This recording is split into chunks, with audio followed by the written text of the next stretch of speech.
শ্রীমদ্ ভগবদ্ গীতা শুধুমাত্র একটি ধর্মের জন্য নয়, এটি পৃথিবীর প্রতিটা মানুষের পড়া এবং বোঝা উচিত, যাতে সেই ব্যক্তি তার জীবনে সুখ, শান্তি ও সাফল্য লাভ করতে পারে। শ্রীমদ্ ভগবদ্ গীতায় মোট 18টি অধ্যায় রয়েছে এবং এই 18টি অধ্যায়ে 700টি শ্লোক রয়েছে, যা সংস্কৃত ও শুদ্ধ বাংলা ভাষায় লেখা। তাই সবার পক্ষে পড়া ও বোঝা একটু কঠিন হয়ে পড়ে। সেজন্য আজকের এই ভিডিওতে আমি আপনাদের শ্রীমদ্ ভগবদ্ গীতার 111টি শ্লোকের অনুবাদ সাধারণ বাংলা ভাষায় বর্ণনা করতে চলেছি, যা আমাদের জীবনের প্রতিটি পদক্ষেপে কাজে আসবে এবং যার মাধ্যমে আপনি শ্রীমদ্ ভগবদ্ গীতার প্রকৃত অর্থ বুঝতে পারবেন। তাই আপনি প্রতিদিন সকালে ঘুম থেকে ওঠার পর এবং রাত্রে ঘুমাতে যাওয়ার আগে এই ভিডিওটি একবার করে অবশ্যই শুনতে পারেন। তাহলে আসুন এবার জেনে নিই শ্রীমদ্ ভগবদ্ গীতার অতীব মহামূল্যবান কিছু কথা। ভগবান শ্রীকৃষ্ণ বলেছেন, যে ব্যক্তির মধ্যে জ্ঞানের অভাব এবং ঈশ্বরে বিশ্বাস নেই, সেই ব্যক্তি জীবনে কখনো সুখ ও সাফল্য লাভ করতে পারে না। কে কি করছে, কিভাবে করছে এবং কেন করছে, এসব থেকে যত দূরে থাকবে ততই তুমি সুখী থাকবে। একজন বিবেকবান মানুষ যখন সম্পর্ক টিকিয়ে রাখা বন্ধ করে দেয়, তখন জানবে তার আত্মসম্মানে নিশ্চয়ই কোথাও না কোথাও আঘাত লেগেছে। মোহ বা টান তার উপরই অনুভব করো যার উপর তোমার অধিকার আছে। যার উপর তোমার অধিকার নেই, তার উপর মোহ বা টান অনুভব করা উচিত নয়। যারা অন্যের কষ্ট বোঝে, যাদের মমতা আছে এবং যারা হৃদয় থেকে শুদ্ধ, তাদের আর জন্ম নিতে হয় না। তোমার কর্মই তোমার আসল পরিচয়, না হলে এক নামে তো অনেক মানুষ আছে। যা হবার তা হয়েই থাকে, আর যা হবার নয় তা কখনোই হয় না। এই দৃঢ়তা যাদের মনে থাকে, তারা কখনো চিন্তা করে না। কর্ম এমন একটি ফসল যে একজন ব্যক্তিকে যে কোনো পরিস্থিতিতে কাটতেই হয়।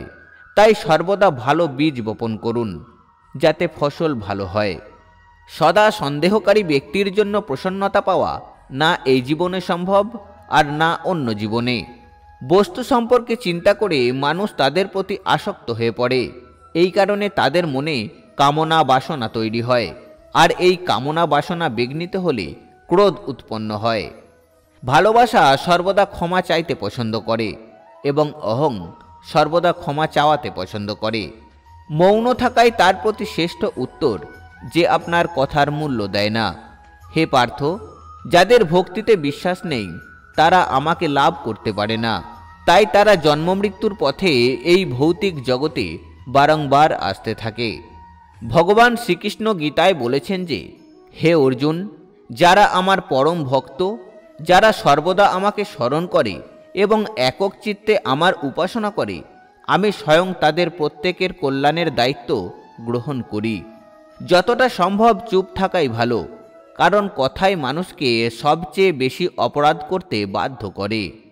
ভালো কাজ করার পরও মানুষ শুধু তোমার খারাপ কাজগুলোকেই দেখবে। তাই লোকে কি বলছে তাতে কান দিও না, নিজের কাজ করে যাও। তুমি আজ যে কর্ম করছো তার ফল তুমি কাল অবশ্যই পাবে। আর আজ তোমার যা কিছু আছে তা তোমারই দ্বারা করা তোমার অতীতের কর্মের ফল। ভগবান শ্রীকৃষ্ণ বলেন, আমি কারোর ভাগ্য তৈরি করি না, সবাই সবার ভাগ্য নিজেই তৈরি করে। ভালো উদ্দেশ্য নিয়ে করা কাজ কখনো বৃথা যায় না, আর তুমি তার ফল অবশ্যই পাবে। কোনো কাজ নিয়ে চিন্তা করা অবশ্যই উচিত, কিন্তু চিন্তা এত করা উচিত নয় যাতে সেই কাজই নষ্ট হয়ে যায়। বদলে যাও সময়ের সাথে, অথবা সময়কে বদলাতে শেখো। ভাগ্যকে দোষ না দিয়ে যে কোনো পরিস্থিতিতে চলতে শেখো। অন্যের জীবনকে পরিপূর্ণতার সাথে অনুলিপি বা অনুসরণ করার চেয়ে নিজেকে জেনে অসম্পূর্ণভাবে বেঁচে থাকা অনেক ভালো। সংসারে কোনো মানুষই সর্বগুণ সম্পন্ন নিখুঁত নয়, তাই কিছু ত্রুটি উপেক্ষা করে তাদের প্রতি সম্পর্ক বজায় রাখো। সঠিক কর্ম সেটা নয় যার ফলাফল সর্বদা সঠিক হয়, তবে সঠিক কর্ম হলো সেটা যার উদ্দেশ্য কখনো ভুল নয়। তোমার কেবল কর্ম করার উপর অধিকার আছে, কিন্তু কর্মের ফলে তুমি অধিকারী নও। না তুমি নিজেকে তোমার কর্মফলের কারণ মনে করো, আর না কখনো কর্ম না করার প্রতি আসক্তি আসতে দিও। মানুষ নয়, তার কাজ ভালো বা মন্দ হয়, আর মানুষের কর্ম অনুযায়ী সে তার ফল পায়। যখন ভবিষ্যৎ অন্ধকার দেখাতে শুরু করে, তখন তোমায় বর্তমানের দিকে মনোনিবেশ করা উচিত। চেষ্টা করো, সমাধান বের করো। আজ না হলে কাল হবে। অর্জুনের তীরের মতো মরুভূমির থেকেও জল বেরিয়ে আসবে। যখন তোমার মন দুর্বল হয়, তখন পরিস্থিতি একটি সমস্যা হয়ে দাঁড়ায়, আর যখন মন স্থিতিশীল থাকে, তখন পরিস্থিতি একটি পরীক্ষা হয়ে দাঁড়ায়। আর যখন আমাদের মন মজবুত হয়, তখন পরিস্থিতি সুযোগ তৈরি করে। জীবনের সবচেয়ে বড় ভুল সেটাই, যেটা থেকে আমরা কিছুই শিখি না। হে ভরতবংশী, দেহের মধ্যে থাকা জীবাত্মাকে কখনো হত্যা করা যায় না, তাই কোনো জীবের জন্য তোমার দুঃখ করার দরকার নেই। মানুষের মানবতা ঠিক ওই সময় নষ্ট হয়ে যায় যখন সে অন্যের দুঃখে আনন্দ পায়। সময় শেখায় জীবন কখনো কারোর জন্য অপেক্ষা করে না, আর না কারোর জন্য থামতে পারে। জীবনও তার সাথেই খেলে যে সেরা খেলোয়াড় হয়। কষ্ট সবার একই রকম, কিন্তু আত্মবিশ্বাস সবার আলাদা আলাদা। কেউ হতাশ হয়ে ছিন্ন ভিন্ন হয়ে যায়, আবার কেউ সংগ্রাম করে জ্বলে ওঠে। মানুষকে তার কর্মের সম্ভাব্য ফলাফলের দ্বারা প্রাপ্ত জয় পরাজয়, লাভ ক্ষতি, সুখ দুঃখ ইত্যাদি সম্ভাব্য পরিণতির কথা ভেবে চিন্তাগ্রস্ত হওয়া উচিত নয়। যদি তুমি তোমার ভুল থেকে কিছু শেখো, তবে ভুলগুলি হবে তোমার সিঁড়ি, আর যদি তুমি না শেখো, তবে ভুলগুলো সাগর হয়ে যাবে। তাই সিদ্ধান্ত তোমার, তুমি উপরে উঠবে নাকি নিচের দিকে যাবে। মানুষের উচিত ফলাফলের চিন্তা না করে লোভ লালসা ছাড়াও নিঃস্বার্থ ও ন্যায়পরায়ণ হয়ে কর্তব্য পালন করা। যেমনভাবে আলোর জ্যোতি অন্ধকারে চকমক করে ওঠে, ঠিক তেমনি সত্যও চকমক করে। তাই মানুষকে সর্বদা সত্যের পথে চলা উচিত। মানুষ যেমন করে পুরাতন বস্ত্র পরিত্যাগ করে নতুন বস্ত্র পরিধান করে, ঠিক তেমনি আত্মাও পুরনো অসার শরীর পরিত্যাগ করে নতুন একটি ভৌতিক শরীর ধারণ করে। সমস্যাগুলো ততটা শক্তিশালী নয় যতটা আমরা মনে করি। কখনো শুনেছ অন্ধকার সকাল হতে দেয়নি? ভুল খোঁজা ভুল নয়, শুধু শুরুটা নিজের থেকে হওয়া উচিত। এটা জরুরি নয় যে প্রতিবার তোমার কথাকে সঠিক বলে ধরা হবে, তাই মাঝে মাঝে চুপ থাকাই উচিত। যে যত শান্ত হয়, সে ততই গভীরভাবে তার বুদ্ধির প্রয়োগ করতে পারে। সমালোচনাকে ভয় পেয়ে কখনোই নিজের লক্ষ্য ত্যাগ করো না, কারণ যারা সমালোচনা করে তাদের মতামত লক্ষ্য অর্জনের সাথে সাথেই পরিবর্তন হয়ে যায়। তোমার পরাজয় এবং জয় তোমার চিন্তার উপরে নির্ভর করে। তাই তুমি যদি মেনে নাও, তবে পরাজয় হবে, আর যদি তুমি দৃঢ়প্রতিজ্ঞ হও, তবে বিজয় হবেই। সবচেয়ে বিচক্ষণ স্থির মনের মানুষ সেই যে সফলতায় গর্বিত হয় না এবং ব্যর্থ হলে দুঃখে ডোবে না। যদি তোমার প্রশংসা করা হয়, তবে তোমার আরও সতর্ক হওয়া দরকার। জীবনে কখনো কারোর সাথে নিজেকে তুলনা করো না। তুমি যেমনই হও, তুমিই সর্বশ্রেষ্ঠ। একজন মানুষ তার বিশ্বাস দ্বারা তৈরি হয়। যে যেমন বিশ্বাস করে সে তেমনই হয়ে ওঠে। যে মনকে জয় করেছে তার জন্য মনই সবচেয়ে ভালো বন্ধু, কিন্তু যে এটা করতে পারে না তার জন্য মন সব থেকে বড় শত্রু হয়ে ওঠে। নেতিবাচক চিন্তা আসবে এটা নিশ্চিত, তবে এটা তোমার উপর নির্ভর করে তুমি তাদের কতটা গুরুত্ব দাও। সর্বদা মনে রাখবে, ভালো দিনগুলো পেতে তোমাকে অনেক খারাপ দিনের সাথে লড়াই করতে হবে। জীবনে কোনো কিছুই চিরস্থায়ী নয়, তাই নিজেকে খুব বেশি চাপ দেবে না, কারণ পরিস্থিতি যতই খারাপ হোক না কেন, তা একদিন অবশ্যই পরিবর্তন হবে। সংসারে যে কষ্ট দেয় তার ব্যক্তিত্ব যত বড়ই হোক না কেন, তা কখনোই ভগবানের কৃপাদৃষ্টি থেকে বড় হতে পারে না। অনুপ্রেরণার সবচেয়ে বড় উৎস হল তোমার নিজের চিন্তা। তাই বড় কিছু চিন্তা করো এবং সর্বদা নিজেকে জেতার জন্য অনুপ্রাণিত করো। যে মনকে জয় করেছে সে ইতিমধ্যেই পরমাত্মাকে লাভ করেছে, কারণ সে শান্তি লাভ করেছে। এমন ব্যক্তির কাছে সুখ দুঃখ, শীত গরম এবং সম্মান অসম্মান সব সমান। অসুবিধাগুলি কেবলমাত্র সেরা মানুষের কাছেই আসে, কারণ তারাই তাদের সর্বোত্তম উপায় কার্যকর করার ক্ষমতা রাখে। যে যা বলুক না কেন, নিজেকে শান্ত রাখো, কারণ সূর্য যতই উজ্জ্বল হোক না কেন সমুদ্র শুকিয়ে যায় না। যেখানে তোমার কোনো মূল্য নেই সেখানে থাকা অন্যায়, সেটা কারোর ঘর হোক বা কারোর মন। যারা মনকে নিয়ন্ত্রণ করতে পারে না তাদের জন্য মন শত্রুর মতো কাজ করে। যখন কারোর জীবনের সব কিছু শেষ হয়ে যায় তখনই সৃষ্টিকর্তা কোনো না কোনোভাবে তাকে কারোর কাছে পাঠায় তার আঙুল ধরতে। তারই নাম হলো ভগবান শ্রীকৃষ্ণ। মানুষকে তার কর্মের সম্ভাব্য ফলাফলের দ্বারা প্রাপ্ত জয় পরাজয়, লাভ ক্ষতি, সুখ দুঃখ ইত্যাদি সম্ভাব্য পরিণতির কথা ভেবে চিন্তাগ্রস্ত হওয়া উচিত নয়। জলে ভাসমান নৌকাকে যেমন ঝড়ের আঘাত তার লক্ষ্য থেকে দূরে সরিয়ে নিয়ে যায়, ঠিক তেমনি আনন্দ মানুষকে ভুল পথে নিয়ে যায়। আত্মা তার পুরনো শরীর ঠিক সেইভাবে ত্যাগ করে যেভাবে মানুষ তার পুরনো বস্ত্র খুলে নতুন বস্ত্র পরিধান করে। সময়ের আগে প্রাপ্ত জিনিস তার মূল্য হারায় এবং সময়ের পরে প্রাপ্ত জিনিস তার গুরুত্ব হারায়। যারা বুদ্ধি ত্যাগ করে আবেগে ভেসে যায় সবাই তাদের বোকা বানাতে পারে।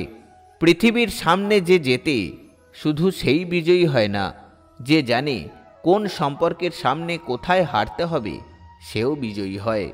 হে অর্জুন, একজন ব্যক্তি তার যা ইচ্ছা তাই হতে পারে যদি সে অবিরত বিশ্বাসের সাথে কাঙ্ক্ষিত জিনিসের উপর ধ্যান করে। নিজেকে কখনো দুর্বল মনে করো না, পড়ে গেলে ওঠার চেষ্টা করো। লড়াই করো পূর্ণ নিষ্ঠার সাথে। তোমার দায়িত্ব তুমি পালন করো, বাকি সব আমার উপরে ছেড়ে দাও। তোমার কষ্টের জন্য পৃথিবীকে দোষারোপ করো না, তোমার মনকে বোঝাও। তোমার মনের পরিবর্তনই আনবে তোমার দুঃখের সমাপ্তি। তোমার নিজের ইচ্ছা শক্তির মাধ্যমে নিজেকে নতুন আকার প্রদান করো। কখনো নিজেকে নিজের ইচ্ছার দ্বারা অপমানিত করো না। ইচ্ছা তোমার পরম বন্ধু হতে পারে, আবার পরম শত্রুও হতে পারে। সময় কখনো সব সময় সমান যায় না, তাদেরও কাঁদতে হয় যারা অকারণে অন্যকে কাঁদায়। প্রতিদিন ভালো নাও হতে পারে, কিন্তু প্রতিদিনের মধ্যে অবশ্যই ভালো কিছু থাকে। ধৈর্য ধরো। জীবনে কখনো কখনো ভালো ফল পেতে তোমাকে সবচেয়ে খারাপ সময়ের মধ্যে দিয়েও যেতে হতে পারে। কান্না থামাও, নিজেই নিজের সমস্যার সাথে লড়াই করতে শেখো, কারণ যারা সঙ্গ দেয় তারাও শ্মশান পর্যন্তই সঙ্গ দিতে পারে, তারপরে নয়। সময় যখন বিচার করে তখন সাক্ষীর প্রয়োজন হয় না। নিজের উপর বিশ্বাস থাকাটা খুবই জরুরি, কারণ আমরা আমাদের পথে নিজেরাই চলি। তোমার বিশ্বাস একটি পাহাড়কেও নড়াতে পারে, কিন্তু তোমার মনের সন্দেহ আর একটি পাহাড়কে তুলে দাঁড় করাতে পারে না। মন অশান্ত হলে মনকে নিয়ন্ত্রণ করা কঠিন হয়ে যায়, তবে অনুশীলনের মাধ্যমে মনকে নিয়ন্ত্রণে আনা সম্ভব। অহংকার আর সংস্কারের মধ্যে পার্থক্য আছে। অহংকার অন্যের মাথা নত করে খুশি হয়, আর সংস্কার স্বয়ং মাথা নত করে খুশি হয়। সেবা সবার করো, কিন্তু আশা কারোর কাছে রেখো না। সেবার প্রকৃত মূল্য একমাত্র ভগবানই দিতে পারেন। যখন সত্য ও অসত্যের মধ্যে লড়াই হবে তখন সত্য একা এসে দাঁড়াবে এবং অসত্যের বাহিনী দীর্ঘ হবে, কারণ অসত্যের পিছনে থাকবে মূর্খদের বিশাল বাহিনী। মুখের কথা কেবলমাত্র সেইভাবেই বলা উচিত যে যদি তোমাকে সেগুলো ফিরিয়ে নিতে হয় তবে তুমি যেন অসুবিধায় না পড়ো। একা থাকা তোমাকে এটা শেখায় যে আসলে তোমার নিজেকে ছাড়া আর কিছুই নেই। যখন পরিবারের সদস্যদের অপ্রীতিকর মনে হয় এবং অপরিচিতদের নিজের মনে হয় তখন বুঝে নেবে ধ্বংসের শুরু হয়ে গেছে। রেগে গেলে চিৎকার করতে শক্তি লাগে না, রেগে গেলে চুপ থাকতে অনেক শক্তি লাগে। যা তোমার তা তোমার হয়েই থাকবে। সারা বিশ্ব সংসার এক হয়ে গেলেও তা কেউ ছিনিয়ে নিতে পারবে না।